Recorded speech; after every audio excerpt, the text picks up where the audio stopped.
Auzubillahiminash-shaytanir-rajeem, Bismillahir-Rahmanir-Rahim, Assalamualaikum, Jiayanu, Pakhairagale, Ni Hao, Chunashumme, Washmale, Ohio Gazaimas, Guten Morgen, Hola, Bonjour, Privyet, Kaifa Hal, Halishuma Chatore, Ahlan Wasala Marhaba, Buna, Mucho, Gracias, Swabi, Abballi Kare Aya, Hosh Gal, the Nanayo Sayo, Khuya Mora, Chivato, Chihal Jod, Kalimera, Khairutan, and a very warm welcome to everybody who's tuned into PTV World and watching World this morning alongside Shahzad Hassan Khan. Unfortunately, my wonderful co-host, the most learned lady that I've ever met in my life, is not feeling well. So Hajra, get well soon, and we hope and pray that tomorrow that you're going to join us over here on the show as well. But for everybody who's out there, ladies and gentlemen, I hope that it's going to be a great day for each and every one of you, and that you're feeling fine and that you're ready to kickstart your day.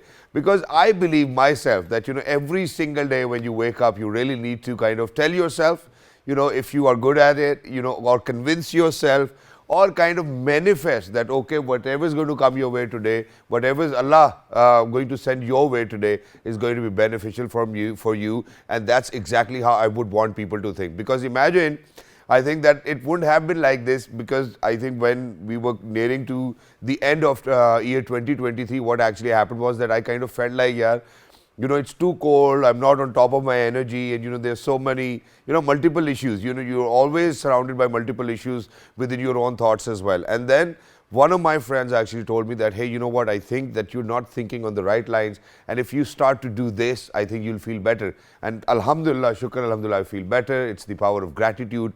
You really need to thank Allah for whatever blessings that you enjoy. You really need to thank your family, and you really need to manifest in the most positive manner, and things will certainly be the way you want them to be as well. Because there are multiple people which will come to your life. From different walks of life, there will be people.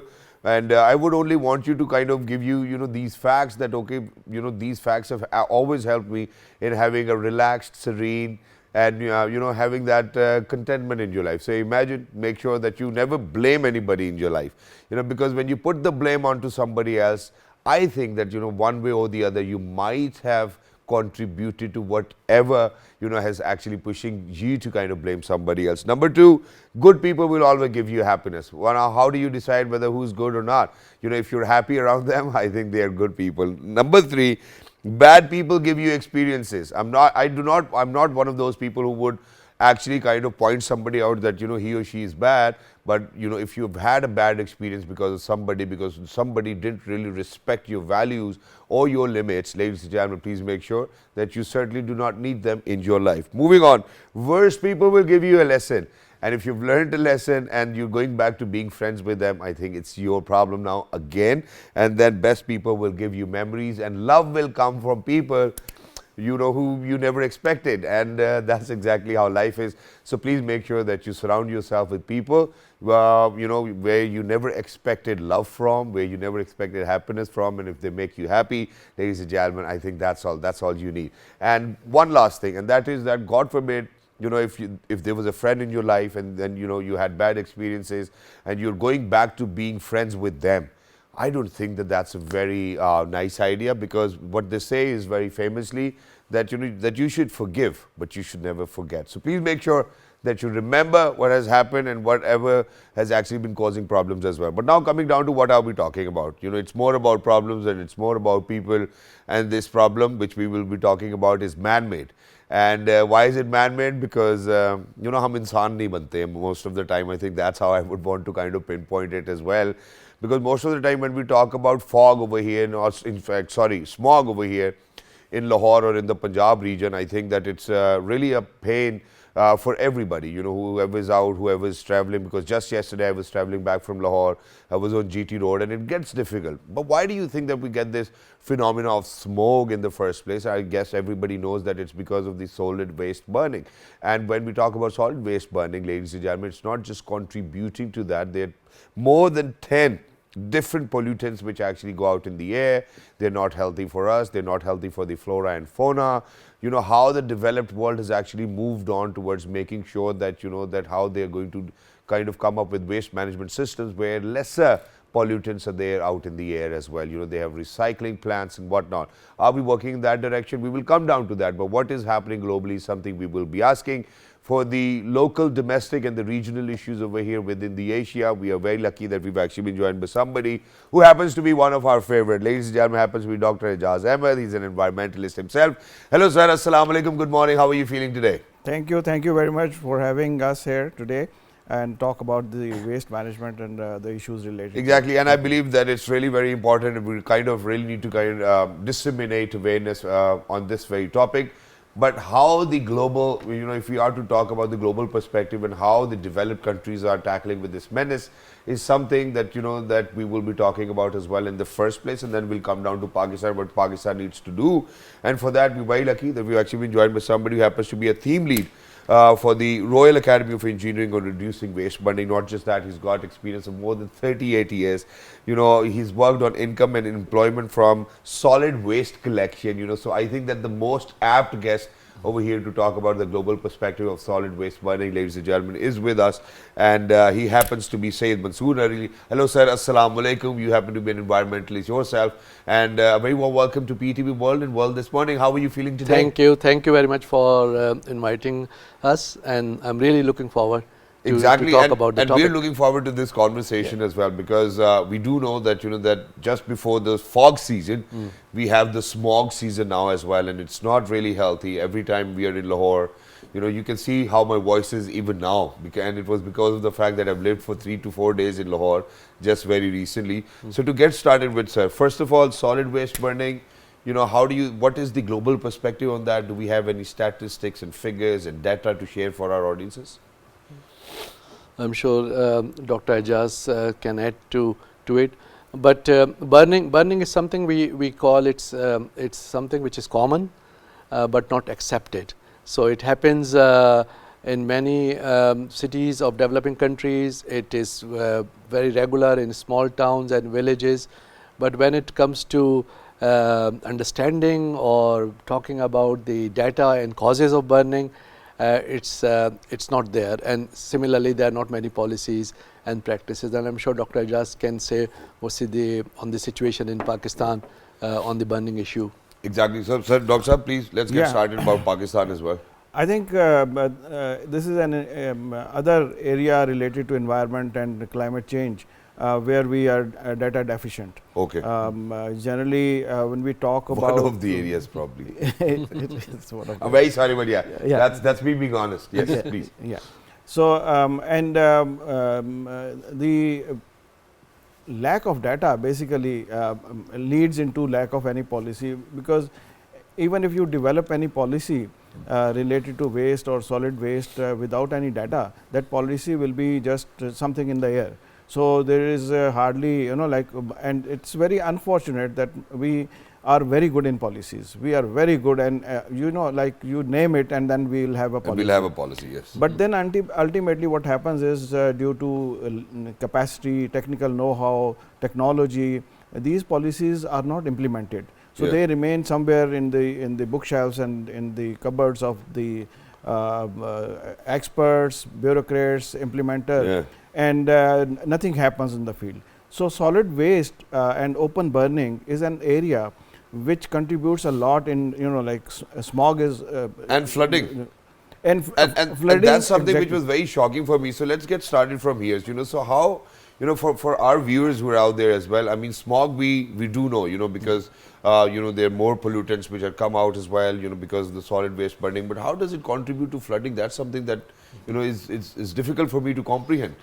Dr. Mansoor will actually talk about it, but I think we already know that there are many instances. I remember, I think it was in 86, 87, when there was flood in Lahore, and most of the city was choked because of lack of actually any collection method, any waste collection method. So the waste which contains plastics actually choked all the drainage points. Exactly. And ultimately, like the water could not.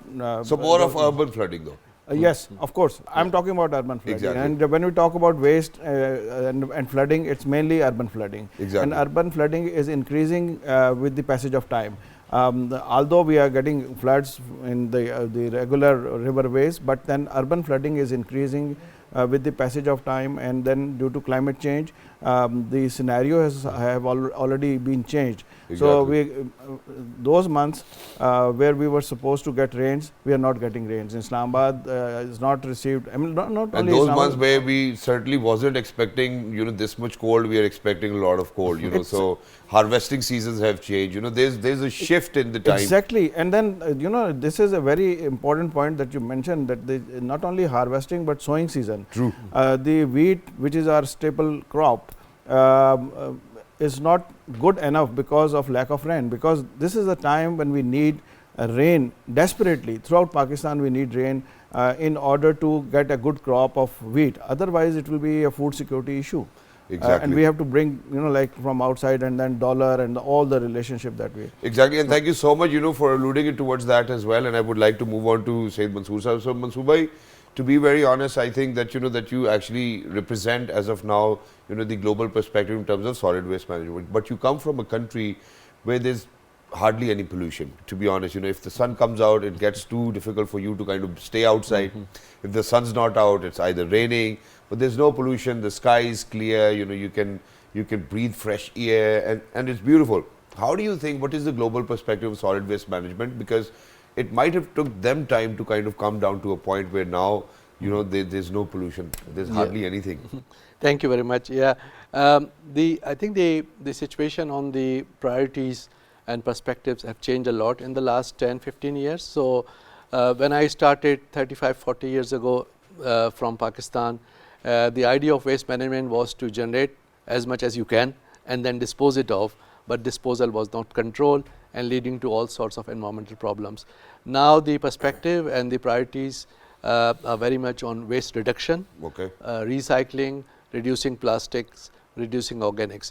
And very recently, in last 2-3 years, proper waste management getting a lot of attention because it contributes a lot to the climate change. True. So flooding is one example we discussed, waste burning, smokes, and then organic waste, when it degrades, it gives greenhouse gases. Yep. So greenhouse gases leads to long-term climate change. So all countries in Europe, but many developing countries also, especially middle-income countries, their main priority is to reduce waste, recycle as much as possible, and improve their collection rates. At the moment, we have 40 to 50 collection rates percent, but they're trying to go to 80-90%. But sir, while we are discussing the global perspective as well, how do they overcome this issue, or how can you give us an example from any developing country that that there was this issue and they overcame it with these methods, and that's how it has helped them?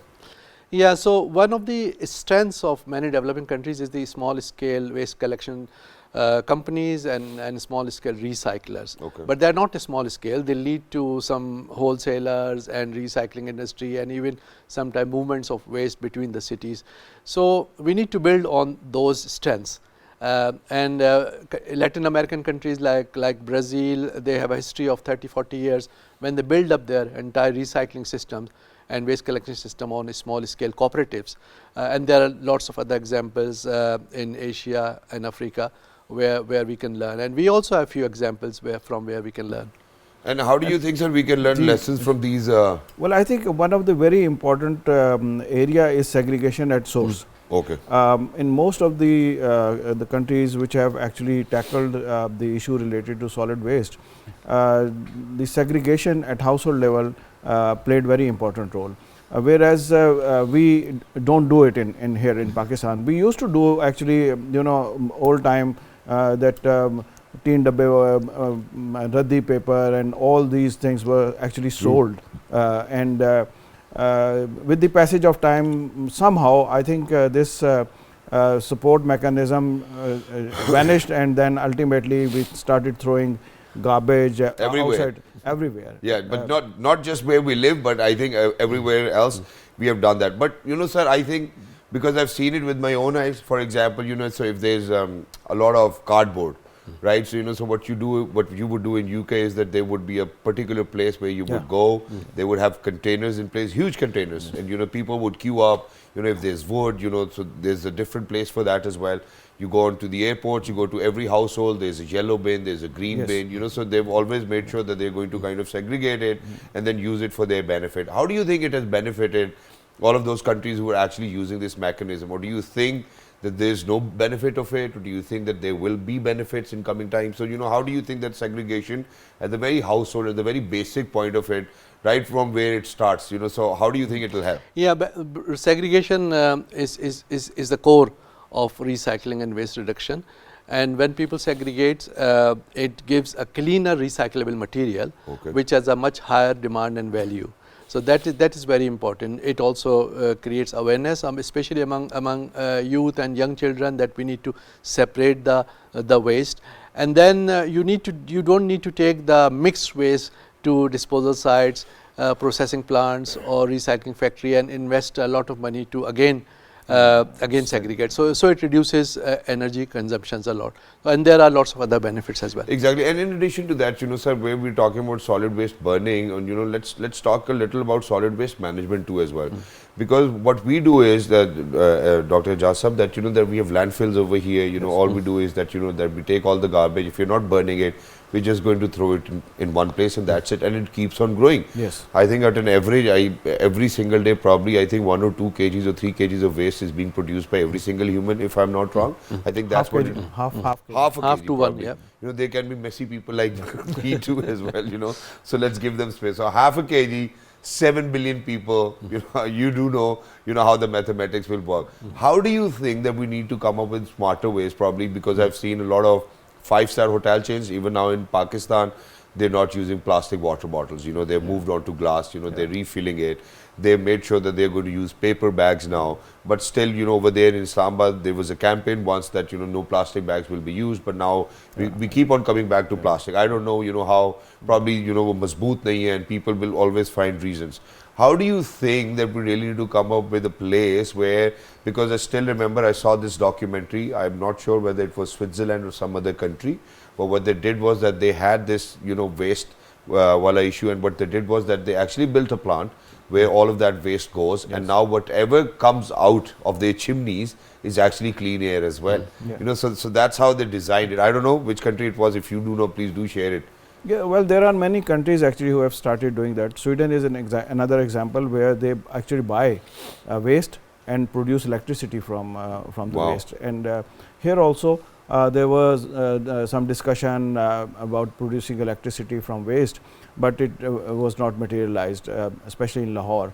And the major reason was that it was a mix, sort of like waste, wet as well as dry waste. Okay. So I think the cost was quite high. So if we start segregating at the source, so then that cost will reduce to a greater extent. There are actually nowadays waste is considered as a source, as a when I mean like, and the people earn from it. Yeah, There are a lot of many- money. Yes, A lot there- of money. Lot of money. Yeah. Exactly. And I visited few factories in Lahore who use these PET bottles and make polyester from there, and the garment that we actually are synthetic garments, yeah, they're in the synthetic market. garments are, and 30% of that synthetic garment contains recycled polyester. Wow. So that is I think improving with the passage of time, but I think still there is a need to do more, because in Pakistan the amount, the quantity, the percentage of wet waste is much higher. It's about 55 to 60%. And reason being, sir?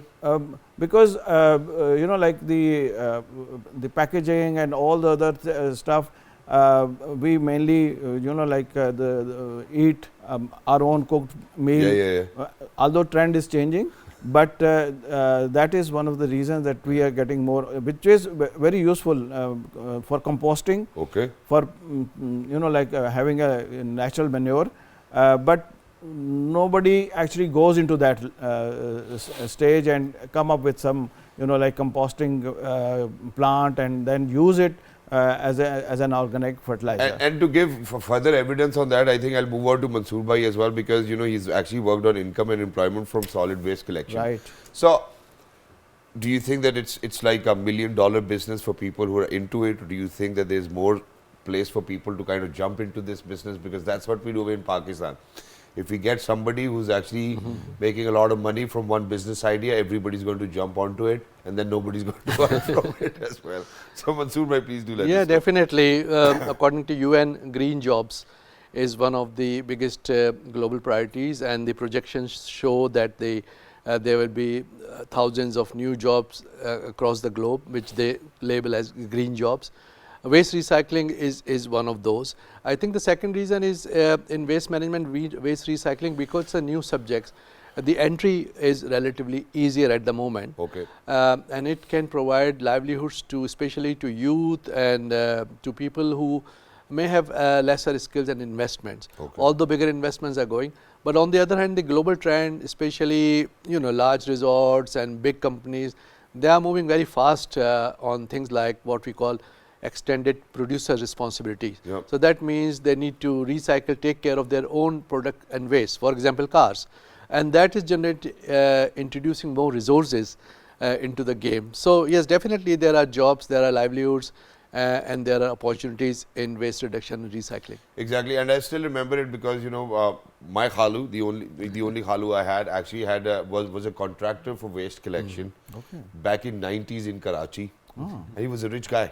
To be honest, he was a very rich guy, alhamdulillah.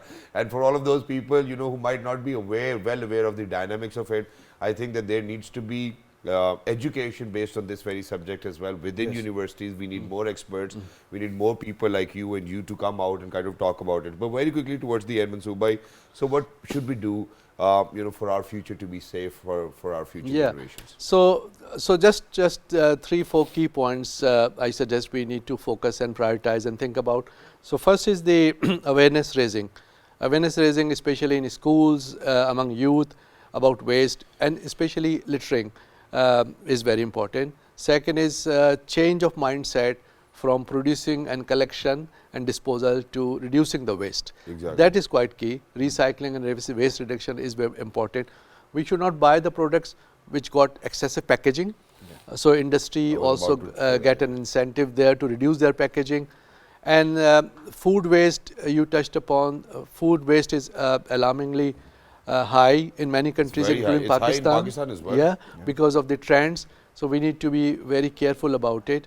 And waste, finally, waste management is a sector where every organization can contribute. Exactly. We call it ecosystem approach. So it's not a technical or engineering subject, but it's something on which media can play a role, like this program, in which the artist can play a big role, and also the technical side of it, communication. So and business side. So all aspects of life. If all aspects working towards single goal, then things will change. Exactly, and that's beautiful. So, sir, very quickly towards the end, Dr. Ijaz Saab, how do you think an individual can contribute towards making sure that there's less waste going out? I think we just have to be to feel responsible for anything that we use, whether we need it or not.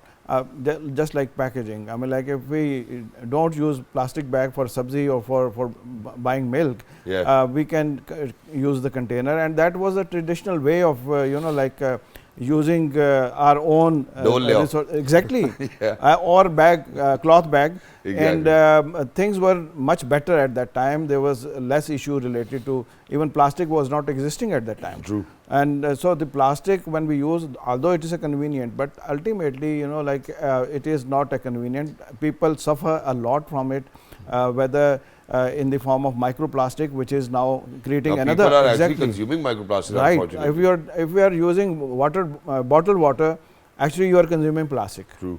Exactly. So thank you so much, sir, for this awareness. Thank you so much, Dr. Ijaz Saab. Thank you so much, Syed Mansoor Ali Saab, for being with us. It was lovely to be in conversation with you. And for everybody who's out there, ladies and gentlemen, it needs to be a shared responsibility. Please make sure, because when Dr. Ijaz Saab said that, that we're good with policy, but unfortunately, when it comes down to implementation, we certainly do not see as much implementation as much we would want to see, or we would love to see. It's more like, how you and your wife will sit down and be like, this is something that we're not going to do. but next 5 minutes, you're doing the same thing. So I think I would want people to understand this phenomena, because unfortunately, it's going to be harmful for our future generations, the flora and fauna that actually surrounds us. And we want it to be beautiful and healthy for everybody who's out there and people who are yet to come to the planet we call world. Ladies and gentlemen, with that, we're heading out towards a short break. Don't go anywhere. When we come back, we have something very magical for your ears. What? That's a surprise. Good morning.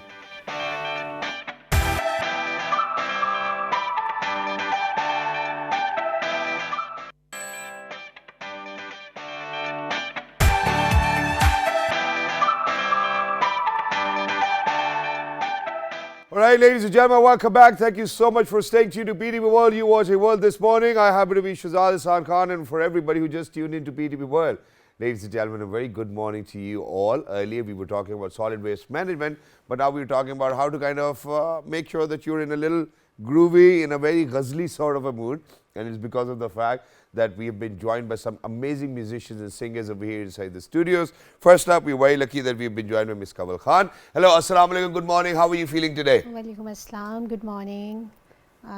बहुत अच्छा feel कर रही हूँ, बहुत अच्छा लग रहा है. And thank you so much. I think it's likewise as well for everybody who's out there, ladies and gentlemen. Whenever we talk about music, whenever we talk about any form of art, it has no boundaries. So no matter what happens, ladies and gentlemen, it's for you people to kind of mesmerize, fascinate, and kind of alleviate your moods, and so that you have a great day as well. But alongside Miss Kanwal Khan, we're very lucky that we've been joined by his mentor and his teacher as well, who happens to be a student of Ustad Mehdi Hasan Saab as well, and he is, ladies and gentlemen, Ustad Ashik Mehdi Saab. Hello sir, assalamu alaikum, subah bakhair, how are you? बहुत शुक्रिया मेरी तरफ से आप सबको सलाम.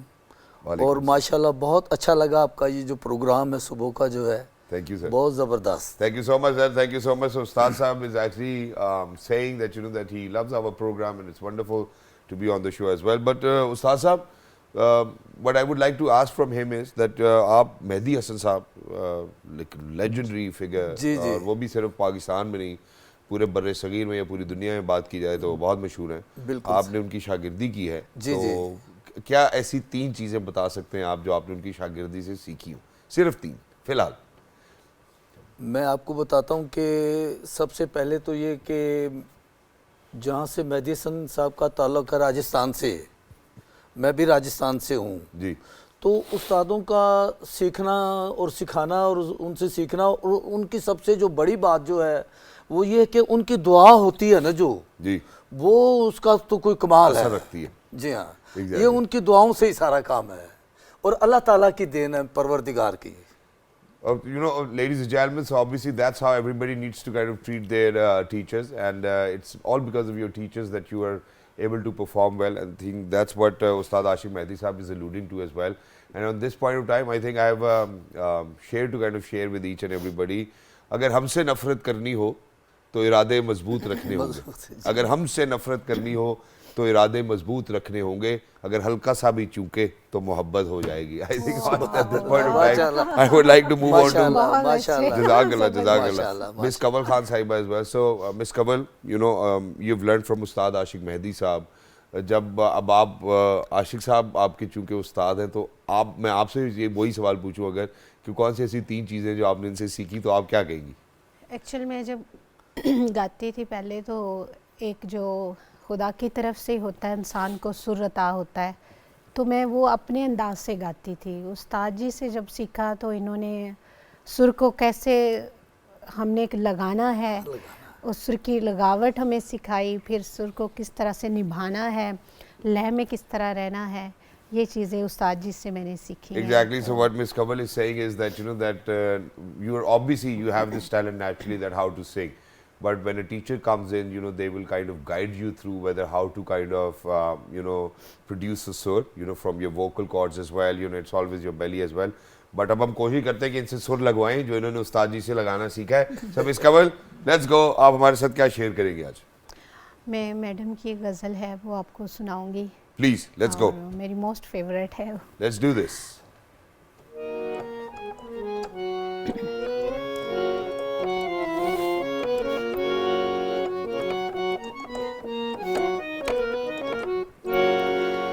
जो न मिल सके वही बेवफा।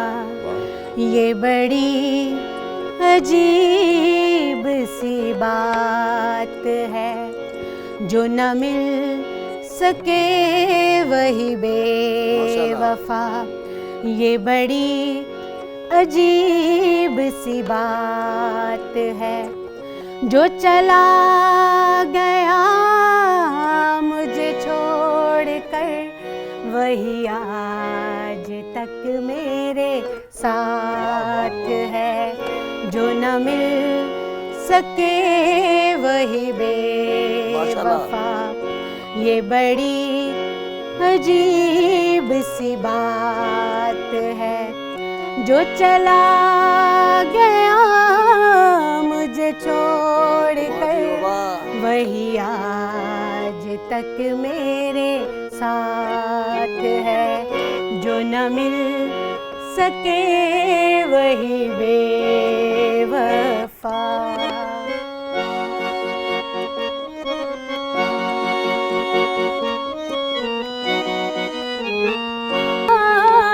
मुझे छोड़ कर, वही आज तक मेरे साथ है।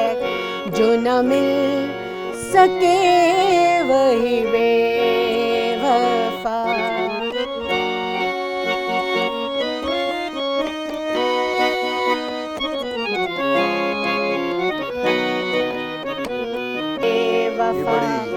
ये बड़ी अजीब सी बात है, जो चला गया मुझे छोड़ कर, वही आज तक मेरे साथ है। जो न मिल सके वही बेवफा। Wow, that was amazing. And ladies and gentlemen, it's thought provoking as well. क्योंकि जो ना मिल सके वही बेवफा, बड़ी अजीब सी बात है. Does that mean that everybody is बेवफा, or does that mean that everybody is being loved? I think it kind of sums it up as well. And you know, to be very honest, I think that you gave us nostalgia thinking about Madam, and then you know, you singing Madam's ghazal as well is something which is very close to our heart, and you certainly did justice with that as well. But let's move on to your Ustadji as well. So, Ustad Ashik Sahab, sir, because you happen to be a student of Ustad Mehdi Hasan Sahab, so why not, you know, let's relive the memories of Ustad Mehdi Hasan Sahab. Let's do it. आप सबकी इजाज़त से बहुत popular गीत है कतील शिफाई साहब का लिखा हुआ।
खलील रामपुरी साहब लिखते हैं, आता नहीं करार क्यों दिल को दुआ के बाद, आता नहीं करार क्यों दिल को दुआ के बाद, क्या कोई और है खुदा मेरे खुदा के बाद। पेश खिदमत है। जिंदगी में तो सभी प्यार किया करते हैं, जिंदगी में तो सभी प्यार किया करते हैं, जिंदगी में तो सभी प्यार किया करते हैं। मैं तो मर कर भी मेरी जान तुझे चाहूँगा, जिंदगी में तो सभी प्यार किया करते हैं, जिंदगी में तो सभी प्यार किया करते हैं। मैं तो मर कर भी मेरी जान तुझे चाहूँगा, जिंदगी में तो सभी प्यार किया करते हैं।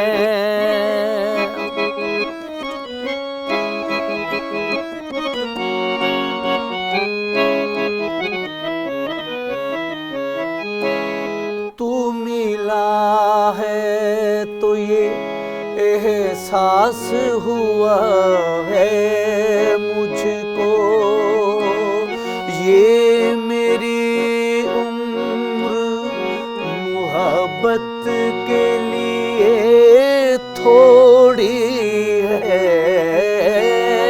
तू मिला है तो ये एहसास हुआ है मुझको, ये मेरी उम्र मोहब्बत के लिए थोड़ी है। एक जरा सा गम दौरां कभी हक है जिस पर मैंने वो सांस भी तेरे लिए रख छोड़ी है। तुझ पे हो जाऊंगा कुर्बान, तुझे चाहूंगा।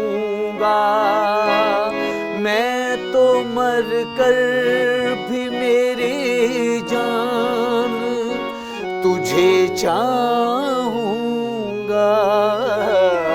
जिंदगी में तो सभी प्यार किया करते हैं।